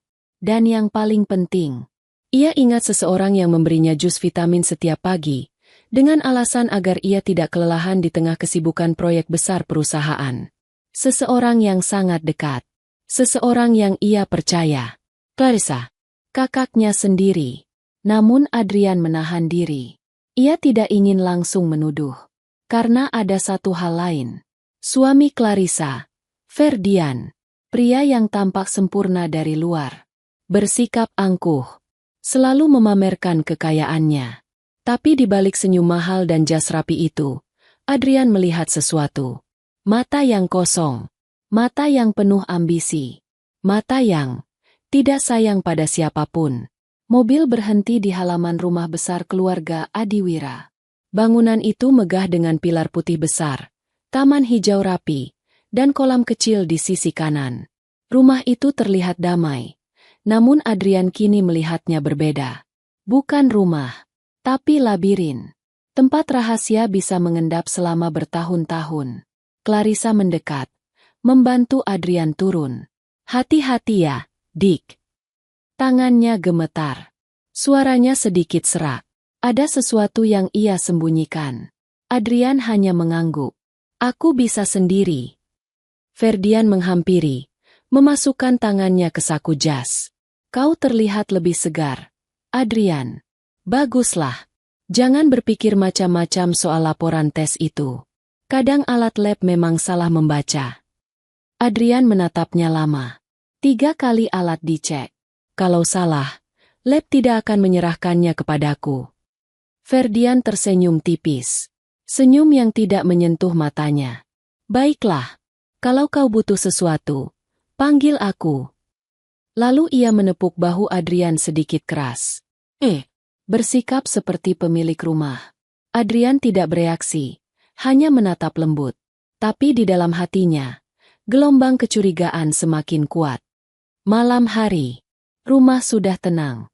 Semua lampu luar dimatikan kecuali 2 lampu kecil di taman. Di ruang kerja lantai 2, Adrian duduk sendirian. Di depan laptopnya, ia membuka beberapa rekaman CCTV dalam rumah. Rekaman 2 minggu terakhir. Kejadian-kejadian sebelum tubuhnya ambruk. Tangannya bergetar sedikit. Bukan karena takut, melainkan karena tekad yang semakin kuat. Ia memutar rekaman ruang makan. Di sana terlihat Clarissa menyiapkan minuman untuknya di saat-saat tertentu. Namun itu masih bisa dianggap wajar. Clarissa memang sering datang ke rumah dan memperhatikan adiknya sejak menikah. Kemudian ia memutar rekaman ruang dapur. Di sana terlihat pembantu rumah, Bu Minah, mengambil sesuatu dari tas kecilnya sebelum mencampurkannya ke dalam jus buah. Adrian menahan napas. Mengulang rekaman itu. Memperbesar layar. Tangan Bu Minah bergetar saat menuangkan cairan ke dalam gelas. Ia menoleh kanan-kiri, memastikan tak ada yang melihat. Lalu ia mengaduk jus itu pelan. Adrian memajukan wajah ke layar laptop. Bu Minah, kau lakukan ini, kenapa? Ia mengulang rekaman 5 kali. Tidak ada yang berubah. Tidak ada keraguan. Pertanyaannya bukan lagi apakah ada racun itu masuk. Pertanyaannya adalah, siapa yang menyuruh? Ia mengetuk meja dengan jarinya. Perlahan. Tok, tok, tok. Masih ada satu ruangan di rumah itu yang belum ia lihat. Rekaman ruang tamu besar. Tempat Clarissa dan suaminya sering bertemu dengan pembantu rumah untuk memberi instruksi. Adrian memutar rekaman itu. Beberapa menit pertama normal. Percakapan ringan. Rutinitas harian. Kemudian pada rekaman 5 hari sebelum kecelakaan, Adrian melihat sesuatu yang membuat tubuhnya menegang. Clarissa duduk di sofa. Lehernya tampak memar-samar, seolah habis menerima kekerasan. Ia menunduk. Tangan mengepal. Matanya sembab. Di depannya, berdiri seseorang. Ferdian. Pria itu berbicara dengan nada rendah tapi tajam. Kau dengar aku. Lakukan saja. Tidak sulit. Hanya beberapa tetes. Dia terlalu sibuk urusi perusahaan. Tidak akan sadar. Clarissa menggeleng keras. Aku tidak bisa. Itu adikku sendiri. Ferdian menunduk cepat. Menarik rahang Clarissa dengan kasar. Kau pikir aku peduli? Kalau dia jatuh, perusahaan itu jadi milikmu. Dan jika itu menjadi milikmu, aku yang mengurus. Kita naik. Kita aman. Clarissa menangis tanpa suara. Matanya penuh ketakutan. Tapi, dia satu-satunya adik yang aku punya. Ferdian menempelkan wajahnya dekat sekali, penuh ancaman. Kau lakukan. Atau kau tahu sendiri apa yang terjadi kalau kau membangkang. Aku tidak segan membuatmu menyesal. Clarissa menutup mulutnya sambil menangis. Dan pada akhirnya, ia mengangguk pelan. Rekaman berhenti di sana. Adrian menutup mata. Detak jantungnya menghantam dada. Bukan hanya racun. Bukan hanya niat buruk. Ini lebih dalam. Lebih gelap. Suara Clarissa dalam rekaman tadi. Bukan suara seseorang yang jahat. Tapi suara seseorang yang hancur. Terjebak. Takut mati. Takut disakiti. Adrian membuka matanya. Ada luka besar yang terasa menyayat di dadanya. Ia merasa marah. Tapi bukan pada Clarissa. Pada Ferdian. Pria yang menikahi kakaknya dengan janji manis tetapi berakhir menjadi kekangan. Laki-laki itu telah menghancurkan keluarganya perlahan. Dan hampir mengambil nyawanya. Namun Adrian tidak ingin terburu-buru. Ia tidak ingin Clarissa terluka lagi. Ia harus menemukan cara mengungkap kebenaran. Dengan bukti kuat. Dan dengan cara yang tidak membuat kakaknya makin hancur. Ia menatap layar laptop. Mata yang biasanya lembut berubah tajam. Aku akan selesaikan ini. Dan di tempat lain, tanpa ia sadari, Clarissa duduk di ruangannya sendiri, menangis tanpa suara. Karena diam-diam. Ia tahu adiknya kini mulai menemukan kebenaran yang selama ini ia kubur dalam ketakutan. Dan ia takut. Sangat takut. Bukan takut pada adiknya. Tapi takut pada suami yang menghancurkan hidupnya. Suami bernama Ferdian. Pria dengan jas mahal itu. Pria yang tadi pagi memandang Raisa seperti sampah. Pria yang telah memaksa Clarissa membunuh adiknya sendiri. Dan malam itu, semua pintu menuju kebenaran mulai terbuka satu persatu. Pintu yang akan menuntun mereka semua menuju klimaks yang tidak bisa dihindari. Langit pagi di kediaman keluarga Adiwira tampak pucat. Seperti tahu bahwa hari itu bukan hari biasa. Hawa rumah terasa berat. Udara seakan menahan napas. Dan setiap langkah di lantai marmer berbunyi terlalu jelas. Adrian bangun lebih pagi dari biasanya. Malam tadi ia tidak tidur dengan tenang. Rekaman-rekaman itu. Kata-kata Ferdian yang dingin. Tangis tertahan Clarissa. Dan fakta bahwa racun itu memang nyata. Semua terus terputar di kepalanya tanpa henti. Ia duduk di ruang kerja dengan lampu kecil menyala. Di hadapannya, rekaman CCTV terbuka. Ia memutar ulang seluruh kejadian untuk memastikan tidak ada yang terlewat. Setiap detiknya terasa seperti menambah luka baru. Pada pukul 7 pagi, pintu kamarnya diketuk pelan. Tok, tok, adik, boleh kakak masuk? Suara Clarissa, lembut, tetapi terdengar seperti seseorang yang menahan sesuatu bertahun-tahun lamanya. Adrian mengambil napas pelan, mencoba menenangkan diri. Masuk. Pintu terbuka. Clarissa berdiri di ambang pintu dengan wajah yang pucat. Bahkan makeup mahal yang ia pakai tidak bisa menyembunyikan lingkar hitam di matanya. Ia duduk di sofa kecil di depan Adrian tanpa diminta. Kau terlihat lelah, kata Clarissa pelan. Adrian menatap kakaknya. Kakak juga. Keheningan menyelimuti mereka beberapa detik. Suasana terlalu tebal untuk ditembus kata-kata ringan. Clarissa membuka tasnya, mengeluarkan sesuatu. Kotak vitamin. Kotak yang sama yang selama ini ia berikan pada Adrian. Ia meletakkannya di atas meja. Tangannya gemetar. Adik. Suara Clarissa pecah. Maafkan kakak. Adrian menahan napas. Inilah saatnya. Clarissa memegang kotak itu. Matanya mulai berkaca-kaca. Kakak. Kakak tidak pernah mau melakukan itu. Kakak tidak mau. Demi Allah, kakak tidak mau menyentuh satupun tetes racun itu. Ia mengusap air mata dengan punggung tangan, tetapi suaranya semakin pecah. Tapi dia memaksa kakak. Dia ancam kakak. Setiap malam, dia bilang kalau kakak tidak lakukan semua itu, dia akan. Suara Clarissa tersendat. Ia memegang lehernya. Di sana, memar samar yang kemarin tertutup makeup mulai terlihat. Adrian melihatnya. Dan jantungnya serasa diremas. Kak, selama ini. Adrian memejamkan mata. Dia lakukan itu padamu. Clarissa menunduk keras. Air matanya jatuh tanpa henti. Kakak tidak punya siapa-siapa. Ayah hanya peduli pada pencitraan keluarga. Suami kakak selalu menganggap kakak hanya barang untuk dipajang. Kakak tidak diperbolehkan bekerja. Tidak boleh punya teman. Tidak boleh keluar rumah tanpa izin. Ia memeluk dirinya sendiri. Dan ketika ayah menyerahkan perusahaan untuk kau urus, dia marah. Sangat marah.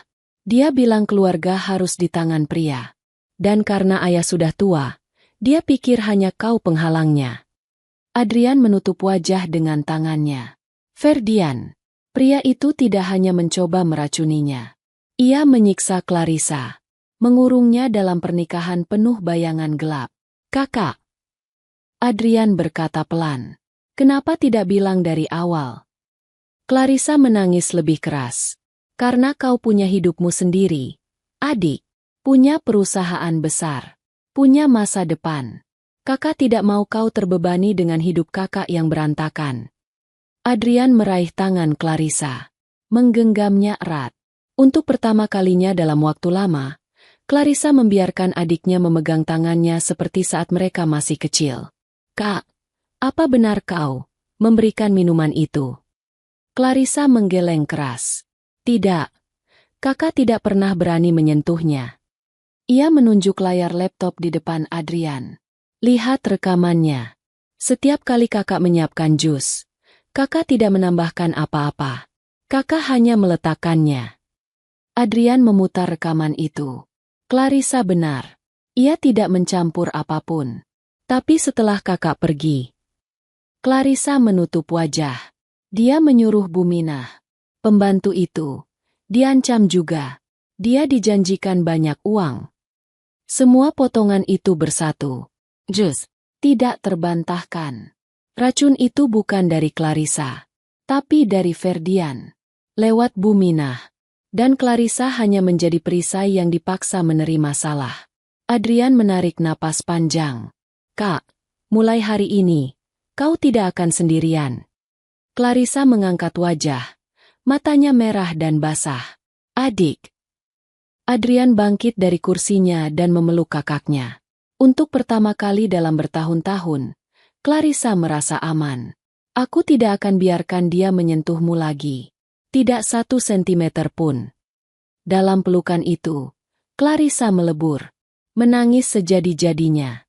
Di lorong rumah, seseorang berdiri di balik dinding. Moping. Buminah. Pembantu yang selama ini melakukan perintah Ferdian dengan hati penuh ketakutan. Ia menutup mulut, menahan tangis. Wajahnya kacau. Tubuhnya gemetar. Karena ia tahu, kebenaran akhirnya mulai terbuka. Dan ia tidak bisa menahan rasa bersalah yang menumpuk di dadanya. Ia mundur pelan, melangkah menjauh dari ruangan itu.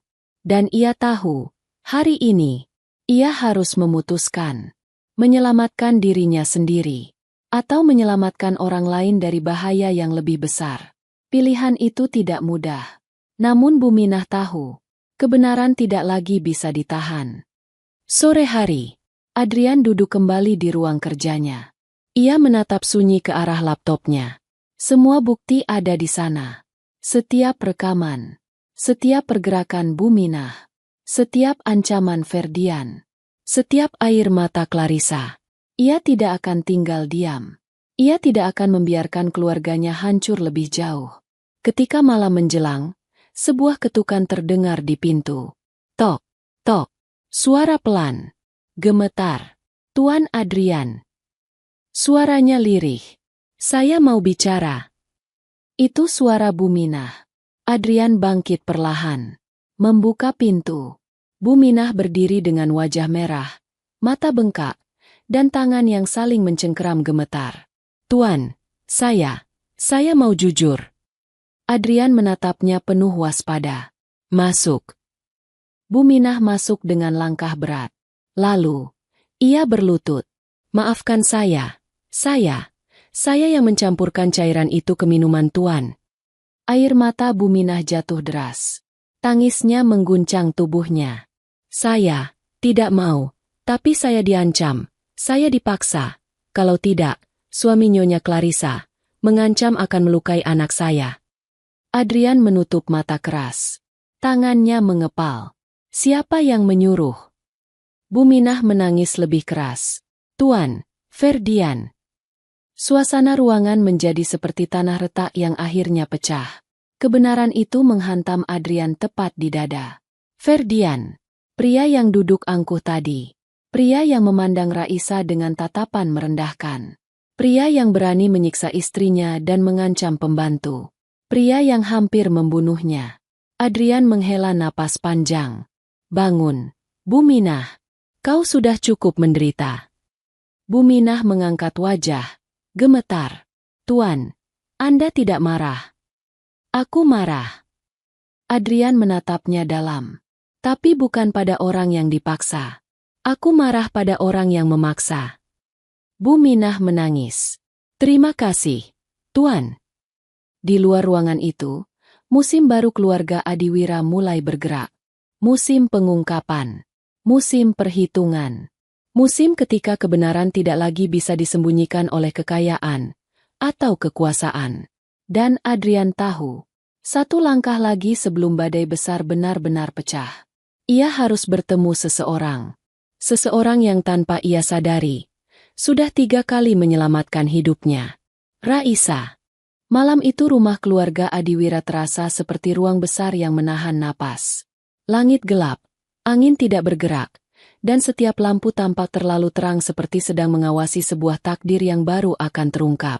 Selepas Buminah memberi pengakuan, Adrian duduk lama di ruang kerjanya. Ia tidak bergerak, tidak berbicara, tidak menunjukkan ledakan emosi apapun. Ia hanya menatap layar laptop dengan semua rekaman yang sudah ia kumpulkan. Semua fakta, semua detik-detik yang membuktikan niat jahat Ferdian. Dan di atas semuanya, suara tangis Clarissa yang pecah seperti kaca jatuh. Adrian mengusap wajahnya, mengatur napas. Malam itu, ia membuat keputusan yang akan mengubah kehidupan semua orang. Ia berdiri, membuka pintu, dan berjalan keluar. Langkahnya pelan, tapi pasti, menuju ruang tamu besar tempat Ferdian biasa duduk memelototi ponselnya, seolah rumah itu miliknya. Dan benar saja, Ferdian ada di sana, menyilangkan kaki, meneguk wine mahal, sambil memainkan layar ponsel. Saat Adrian muncul, lelaki itu hanya mengangkat alis. "Oh, kau datang. Bagus. Ada apa malam-malam begini?" Adrian tidak menjawab. Ia duduk di kursi hadapan Ferdian, menatapnya lurus tanpa berkedip. "Aku sudah tahu semuanya." Ferdian mengernyit. "Tahu apa?" Adrian tidak perlu bicara panjang. Ia mengambil remote kecil di meja dan menyalakan layar besar di ruang tamu. Rekaman CCTV mulai diputar. Adegan Clarissa dipaksa oleh Ferdian. Adegan ancaman. Adegan Buminah mencampur racun. Adegan ketika Ferdian menarik rahang Clarissa dengan kasar. Ruang tamu langsung membeku. Ferdian menjatuhkan gelasnya. Wine merah mengalir di karpet marmer seperti darah yang bocor. "Dari mana kau?" Suara Ferdian pecah. "Kau tidak boleh mengambil rekaman itu tanpa izin keluarga." Adrian tidak memilih membalas dengan marah. Ia berbicara pelan, dingin, dan sangat jelas. "Izin keluarga apa yang kau maksud? Aku ahli waris keluarga ini. Rumah ini punya ayah. Dan aku berhak melihat apapun yang terjadi di dalamnya." Ferdian berdiri, menepuk jasnya, berusaha mengembalikan sikap angkuh yang ia banggakan. "Kau pikir dengan rekaman itu kau bisa menjatuhkan aku? Clarissa yang memberikan jus itu. Dialah yang..." "Cukup." Adrian menghentikan kalimat itu dengan tatapan tajam. Dalam detik itu, Clarissa muncul di ambang tangga. Ia sudah mendengar semuanya. Wajahnya penuh luka batin. Air mata menetes tanpa henti. Ferdian segera mengubah ekspresi. "Sayang, kau harus jelaskan pada adikmu. Kau lakukan itu demi..." "Diam." Clarissa memotongnya dengan suara yang tidak pernah terdengar sebelumnya. Bukan suara lembut, bukan suara takut, tapi suara seorang perempuan yang akhirnya menemukan keberaniannya. Clarissa turun perlahan. Setiap langkahnya gemetar. Namun matanya teguh menatap suaminya. "Aku tidak akan tutup mulut lagi." Ferdian memandangnya tidak percaya. Ia tidak pernah menyangka Clarissa akan melawan. Clarissa berdiri di samping Adrian. Untuk pertama kalinya, ia merasa terlindungi. "Aku tidak pernah memberi racun pada adikku." Suara Clarissa jelas. "Aku disiksa, diancam, dipukul, dimaki, dan aku dipaksa untuk hanya mengikuti semua perintahmu." Ferdian tertawa sinis. "Kau bisa bilang apa saja sekarang. Tapi, aku punya bukti." Clarissa mengangkat ponselnya. Foto memar. Rekaman suara. Pesan-pesan ancaman. Ferdian terdiam untuk pertama kalinya. Adrian berdiri. "Kau mencoba membunuhku. Kau menyiksa istrimu. Kau mengancam pembantu rumahku. Dan kau hampir menghancurkan keluarga ini." Ferdian menelan ludah. "Kau tidak bisa membuktikan itu di pengadilan." "Aku..." Tok, tok. Pintu rumah besar itu diketuk keras. Adrian menoleh. "Aku tidak perlu membuktikan apa-apa. Polisi yang akan melakukannya." Ferdian memucat. Pintu dibuka oleh penjaga rumah. 2 polisi memasuki ruangan, diikuti seorang penyidik. "Kami mendapat laporan percobaan pembunuhan berencana terhadap Tuan Adrian Maheswara Adiwira, serta laporan kekerasan dalam rumah tangga terhadap Nyonya Clarissa." Clarissa menunduk, menangis. Tapi untuk pertama kalinya, itu bukan tangis ketakutan. Itu tangis lega. Ferdian mundur selangkah. Kalian tidak bisa menangkap aku. Aku. Polisi meraihnya. Menggenggam kedua tangannya. Memborgolnya. Anda punya hak untuk diam. Apapun yang Anda katakan bisa digunakan di pengadilan. Ferdian meronta. Clarissa, lepaskan aku. Kau istriku. Clarissa menutup telinganya. Aku bukan istrimu lagi. Aku ingin pisah. Adrian memegang bahu kakaknya. Dan untuk pertama kalinya dalam bertahun-tahun, Clarissa merasa bebas. Polisi membawa Ferdian keluar rumah. Suara teriakannya memudar di balik pintu besar. Dan setelah pintu tertutup, rumah itu terasa lebih lapang. Lebih ringan. Seperti udara kembali bisa bergerak untuk pertama kalinya. Clarissa jatuh berlutut. Adrian memeluknya erat. Dick, terima kasih. Kau menyelamatkan hidup kakak. Adrian memejamkan mata. Kita saling menyelamatkan. Dalam keheningan itu, Adrian juga tahu satu hal. Tanpa Raisa, semua ini tidak akan pernah terbuka. Pagi itu, setelah malam panjang penuh tangis, polisi datang membawa Ferdian dengan tangan terborgol. Wajah lelaki itu pucat. Tak ada lagi kesombongan yang dulu selalu melekat di dirinya. Sirine mobil polisi masih mengiang di kejauhan, meninggalkan udara pagi yang dingin dan lengang di halaman rumah keluarga besar itu. Ketika Clarissa masuk kembali ke dalam rumah setelah duduk di taman, langkahnya berat, mata masih sembab. Ia bahkan tidak tahu harus menatap siapa. Setiap napas terasa seperti menggores dada. Bertahun-tahun ia menyembunyikan luka, dan baru hari itu segalanya pecah tanpa bisa dibendung. Pintu utama terdengar dibuka dari luar.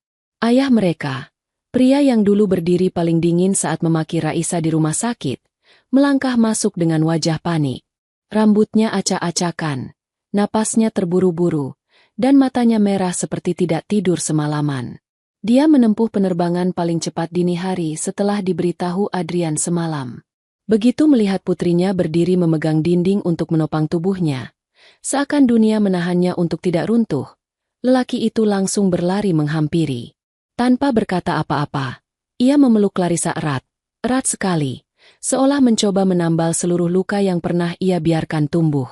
Bahu Clarissa bergetar. Ayahnya membisik pelan. Suaranya pecah berulang-ulang. Maafkan ayah, kenapa kau tidak pernah bilang apa-apa selama ini? Tangis Clarissa pecah di pelukan itu. Lengannya terangkat dan membalas pelukan sang ayah. Untuk pertama kalinya setelah sekian lama ia merasa aman. Selama ini ia pikir tidak ada satupun yang akan percaya. Jadi ia memilih diam. Ia pikir keluarga hanya akan menyalahkan. Seperti dulu mereka menyalahkan Raisa. Tapi pagi itu, perlahan-lahan semuanya berubah. Ayahnya menarik wajahnya, menatap kedua mata Clarissa yang bengkak. Maafkan ayah. Dulu ayah memaksamu menikah. Ayah kira dia lelaki baik. Ayah kira dia akan menjagamu. Tapi ternyata, ayah sendiri yang menyerahkan putrinya ke orang yang salah. Clarissa menunduk. Air mata jatuh membasahi tangan ayahnya. Tidak apa, semuanya sudah selesai. Yah, suaranya lirih, patah, tapi jujur. Adrian datang dan mendekat perlahan. Tubuhnya masih belum pulih sepenuhnya. Namun ia berdiri di sisi kakaknya dan mengusap punggungnya lembut. Hangat, damai. Seperti keluarga yang akhirnya menemukan satu sama lain setelah kegelapan yang terlalu panjang. Ayah mereka menoleh pada Adrian. Tolong jaga kakakmu, nak. Dia menanggung semuanya sendirian. Adrian mengangguk pelan. Ruangan itu hening cukup lama. Tidak ada suara lain selain sesenggukan kecil Clarissa dan hembusan napas mereka yang tersengal karena terlalu banyak rasa yang dipendam. Untuk pertama kalinya sejak kejadian di rumah sakit, ayah Adrian berbicara dengan suara yang lembut. Bukan marah, bukan otoriter, tetapi penuh sesal dan kasih. Kita mungkin sudah melewati hal yang mengerikan, tapi mulai hari ini, kita mulai memperbaiki semuanya. Bersama. Dada Clarissa bergetar lagi. Tapi kali ini bukan karena ketakutan, melainkan karena lega. Setelah Clarissa tenang, Ayah mereka menggandeng tangannya, membawanya duduk di sofa. Lelaki itu meraih kotak obat kecil yang diletakkan perawat malam dan memeriksa tanda memar putrinya. Kau harus kontrol ke rumah sakit nanti siang, Adrian. Ujarnya tegas dan dingin pada Adrian tanpa menatapnya. Racun itu walau sedikit, tetap meninggalkan sisa di tubuhmu. Kita tidak boleh lalai. Adrian tersenyum mengangguk pelan. Merasa lucu, dengan nada suara ayahnya yang berbeda kepadanya. Setelah tadi berbicara sangat lembut pada kakaknya. Ayahnya mengusap kepala putrinya dengan lembut. Kita akan lewati ini, sebagai keluarga yang lebih kuat. Sebuah senyum kecil akhirnya muncul di wajah Clarissa. Senyum yang tidak pernah muncul selama setahun ia menyembunyikan penderitaannya. Di samping mereka, Adrian memperhatikan diam-diam, dan untuk pertama kalinya dalam hidupnya, ia melihat keluarganya tidak sedang saling menyerang, melainkan saling menggenggam. Pagi itu menjadi awal baru. Awal dari keluarga yang akhirnya bersatu lagi. Awal dari perjalanan menuju masa depan yang lebih baik. Dan tanpa mereka sadari, takdir masih menunggu putaran yang lain. Putaran yang akan mempertemukan kembali seseorang yang sangat berarti bagi salah satu dari mereka. Seseorang bernama Raisa. 1 tahun kemudian. Rumah Sakit Nusantara Medika kini menempatkan foto besar Raisa di lobi. Melambangkan penghargaan nasional untuk perawat paling telaten dan berintegritas tahun itu. Raisa kini bukan lagi perawat biasa. Ia sudah menjadi perawat profesional tingkat tinggi setelah menyelesaikan kuliah spesialis yang seluruhnya dibiayai Adrian. Ia berjalan menyusuri koridor rumah sakit dengan seragam putih bersih dan rasa percaya diri yang lembut.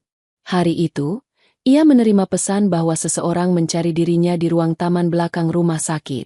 Saat ia tiba, seseorang berdiri membelakangi matahari sore. Adrian. Dengan setelan kasual, wajah tenang, dan senyum hangat yang hanya ia tunjukkan pada orang tertentu. Raisa. Gadis itu tersenyum, sedikit gugup. Tuan, Adrian. Apa kabar? Adrian mendekat, matanya lembut. Aku datang untuk mengucapkan sesuatu. Raisa mengangkat wajah. Jantungnya berdetak pelan namun kuat. Adrian menarik napas. Terima kasih. Karena menyelamatkan hidupku lagi. Ia menahan senyum. 3 kali. Raisa menutup mulutnya dengan tangan. Air matanya jatuh. Aku tidak melakukan banyak. Tidak. Adrian menggeleng. Kau melakukan segalanya. Raisa menatapnya dengan mata penuh haru. Dan aku, ingin kau tahu, aku sangat berterima kasih. Matahari sore itu jatuh lembut di antara mereka. Warna oranye membalut 2 manusia yang takdirnya dipertemukan oleh kebaikan kecil, yang tumbuh menjadi sesuatu yang lebih besar dari kehidupan itu sendiri. Dalam senyum Raisa dan tatapan Adrian, dunia terasa lebih ringan. Karena nyawa yang diselamatkan akan selalu kembali pada orang yang menyelamatkannya. Kebaikan tidak pernah hilang. Ia hanya menunggu untuk kembali pada waktunya. Cerita selesai. Sahabat, pada akhirnya, kebaikan tak pernah hilang. Ia berjalan, pelan tapi pasti. Lalu kembali pada waktu yang tidak pernah kita sangka. Perawat miskin itu tidak meminta apapun. Ia hanya berusaha melakukan yang benar, meski dihina, dijatuhkan, dan hampir kehilangan segalanya. Namun takdir berkata lain. Kebaikan kecil yang dulu dianggap tak berarti, ternyata menyelamatkan 1 nyawa, mengungkap kejahatan tersembunyi, dan menyatukan kembali keluarga yang hampir hancur. Dan ketika seseorang berkata, terima kasih karena menyelamatkan hidupku, 3 kali. Disitulah kita tahu bahwa kebaikan sekecil apapun tidak pernah salah untuk dilakukan. Sahabat 1000 kisah nyata, terima kasih sudah menonton sampai akhir. Sekian untuk cerita hari ini. Nantikan cerita-cerita menarik lainnya yang akan menggetarkan hati kalian. Jika kalian suka dengan ceritanya, klik like, tinggalkan komentar, dan share cerita ini, agar kami semakin semangat menyajikan kisah-kisah inspiratif lainnya. Sampai jumpa di video berikutnya. Wassalamualaikum warahmatullahi wabarakatuh.